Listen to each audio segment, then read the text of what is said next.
Je bénirai l'Éternel en tout temps. Ses louanges seront toujours dans ma bouche. Ou j'aime qu'on ait un problème. Et puis qu'elle est content comme ça. Ah, m'pas caché Dieu.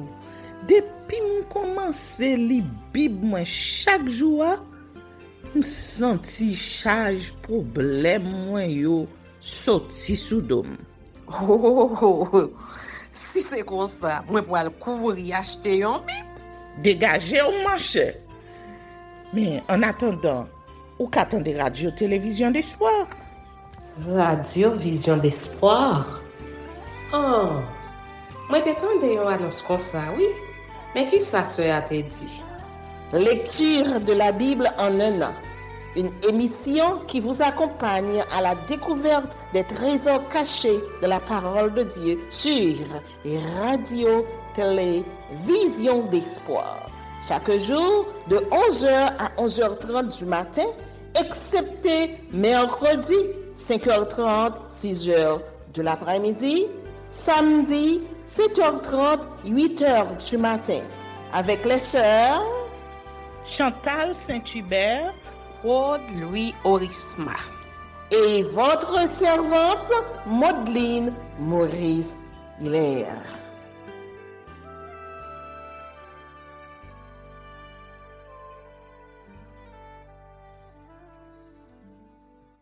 Saint-Esprit de Dieu, fais-nous la grâce de jouir de ta présence durant cette lecture qui enseigne, convainc, corrige, instruit et qui sauve.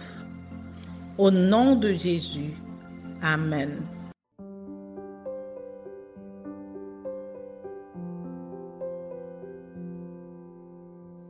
Deux Chroniques, chapitre 13. Abijah, roi de Juda, guerre contre Jéroboam, roi d'Israël. La 18e année du règne de Jéroboam, Abijah régna sur Juda. Il régna 3 ans à Jérusalem. Sa mère s'appelait Mikaja, fille d'Uriel de Gibéa. Il y eut guerre entre Abijah et Jéroboam. Abijah engagea les hostilités avec une armée de vaillants guerriers, 400 000 hommes d'élite, et Jéroboam se rangea en bataille contre lui avec 800 000 hommes d'élite, vaillants guerriers.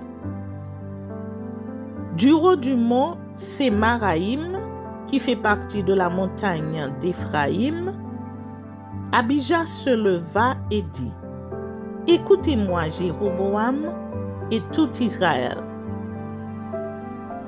Ne deviez-vous pas savoir que l'Éternel, le Dieu d'Israël, a donné pour toujours à David la royauté sur Israël, à lui et à ses fils par une alliance inviolable?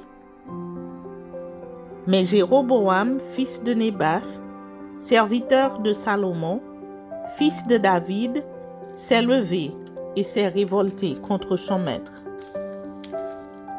Des gens de rien, des hommes pervers, se sont rassemblés auprès de lui et l'ont emporté sur Roboam, fils de Salomon. Roboam était jeune et craintif, et il manqua de force devant eux. Et maintenant, vous pensez triompher du royaume de l'Éternel, qui est entre les mains des fils de David, et vous êtes une multitude nombreuse, et vous avez avec vous les veaux d'or que Jéroboam vous a fait pour Dieu?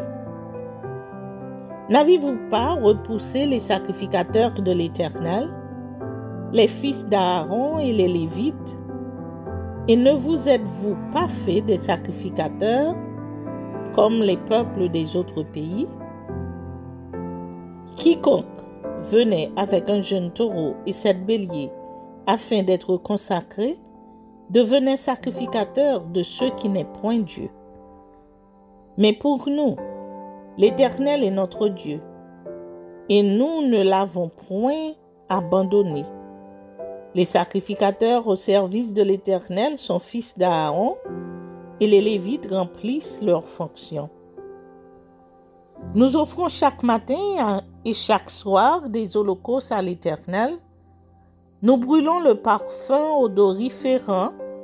Nous mettons les pains de proposition sur la table pure et nous allumons chaque soir le chandelier d'or et ses lampes, car nous observons les commandements de l'Éternel, notre Dieu.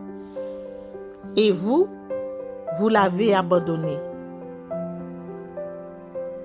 Voici, Dieu et ses sacrificateurs sont avec nous, à notre tête, et nous avons les trompettes retentissantes pour les faire résonner contre vous. Enfants d'Israël, ne faites pas la guerre à l'Éternel, le Dieu de vos pères, car vous n'auriez aucun succès. Jéroboam les prit par derrière au moyen d'une embuscade, et ses troupes étaient en face de Juda, qui avait l'embuscade par derrière. Ceux de Juda, s'étant retournés, eurent à combattre devant et derrière. Ils crièrent à l'Éternel, et les sacrificateurs sonnèrent des trompettes.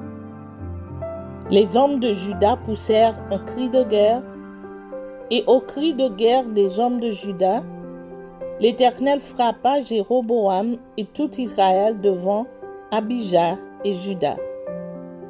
Les enfants d'Israël s'enfuirent devant Juda, et Dieu les livra entre ses mains.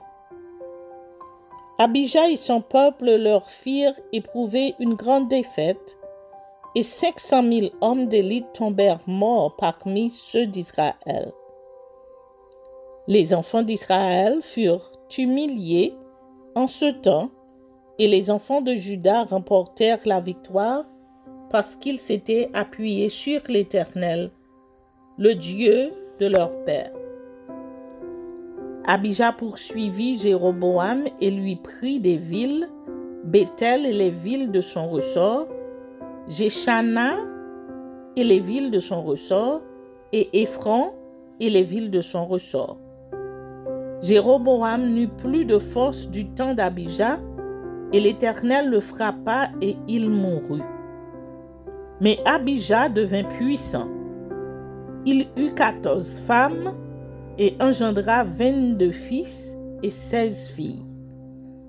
Le reste des actions d'Abijah, ce qu'il a fait et ce qu'il a dit, cela est écrit dans les mémoires du prophète Iddo. Abijah se coucha avec ses pères et on l'enterra dans la ville de David. Et Asa, son fils, régna à sa place. De son temps, le pays fut en repos pendant 10 ans.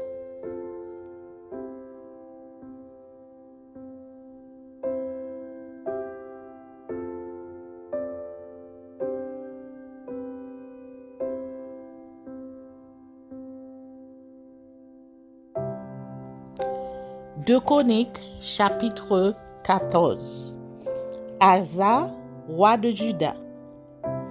Asa fit ce qui est bien et droit aux yeux de l'Éternel, son Dieu. Il fit disparaître les autels de l'étranger et les hauts lieux. Il brisa les statues et abattit les idoles. Il ordonna à Juda de rechercher l'Éternel, le Dieu de ses pères, et de pratiquer la loi et les commandements. Il fit disparaître de toutes les villes de Juda les hauts lieux et les statues consacrées au soleil. Et le royaume fut en repos devant lui. Il bâtit des villes fortes en Juda, car le pays fut tranquille et il n'y eut pas de guerre contre lui pendant ces années-là, parce que l'Éternel lui donna du repos. Il dit à Juda, « Bâtissons ces villes et entourons-les de murs, de tours, de portes et de barres. Le pays est encore devant nous, car nous avons recherché l'Éternel notre Dieu. Nous l'avons recherché et il nous a donné du repos de tous côtés. Ils bâtirent donc et réussirent. Asa avait une armée de 300 000 hommes de Juda, portant de boucliers et la lance, et de 280 000 de Benjamin, portant de boucliers et tirant de l'arc, tous vaillants hommes. Victoire sur Zérak et les Éthiopiens. Zérak, l'Éthiopien, sortit contre eux avec une armée d'1 million d'hommes et 300 chars, et il s'avança jusqu'à Mérécha. Asa marcha au-devant de lui, et ils se rangèrent en bataille dans la vallée de Tsephata, près de Marécha. Asa invoqua l'Éternel son Dieu, et dit, « Éternel, toi seul peux venir en aide aux faibles comme aux forts. Viens à notre aide, Éternel notre Dieu, car c'est sur toi que nous nous appuyons, et nous sommes venus en ton nom contre cette multitude. Éternel, tu es notre Dieu, que ce ne soit pas l'homme qui l'emporte sur toi. » L'Éternel frappa les Éthiopiens devant Asa et devant Juda, et les Éthiopiens prirent la fuite. Asa et le peuple qui était avec lui les poursuivirent jusqu'à Guérar, et les Éthiopiens tombèrent sans pouvoir sauver leur vie, car ils furent détruits par l'Éternel et par son armée. Asa et son peuple firent un très grand butin. Ils frappèrent toutes les villes des environs de Guérar, car la terreur de l'Éternel s'était emparée d'elles, et ils pillèrent toutes les villes dont les dépouilles furent considérables.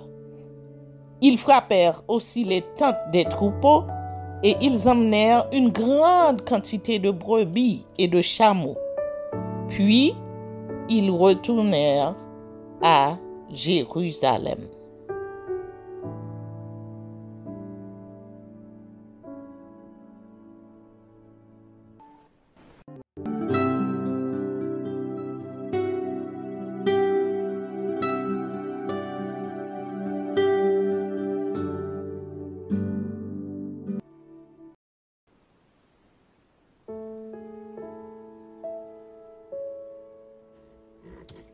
Ézéchiel chapitre 19. Complainte sur les princes d'Israël.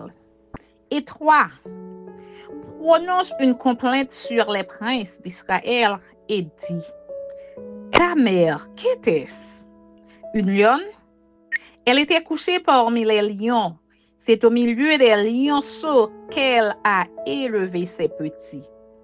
Elle éleva l'un de ses petits qui devint un jeune lion et qui apprit à déchirer sa proie.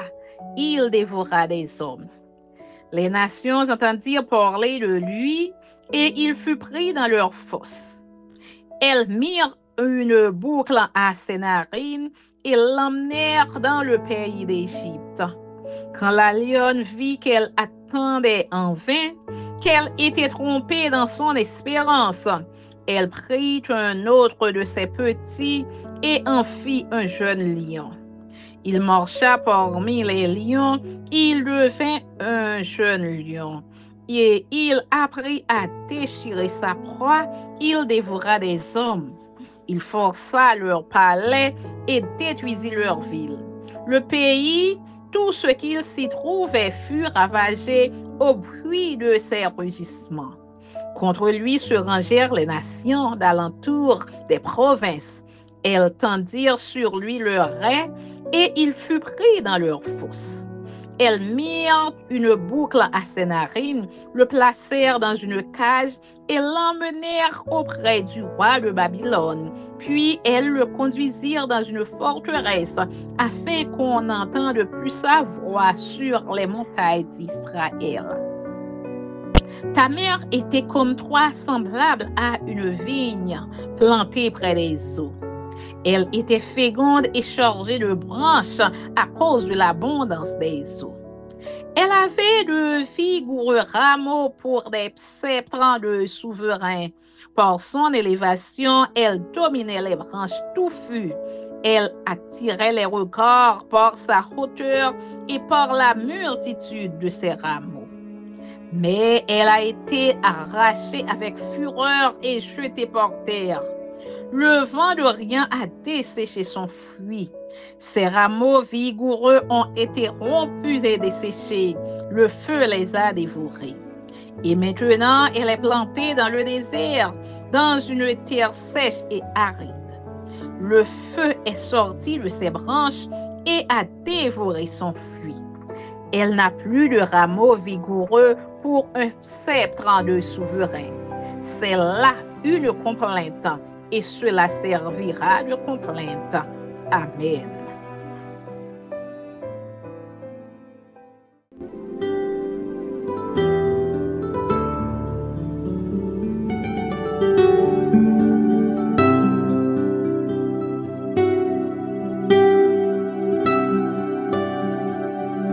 Merci Seigneur de nous donner le discernement dans la lecture de ta parole, que nous y prêtions attention afin d'appliquer notre cœur à la sagesse.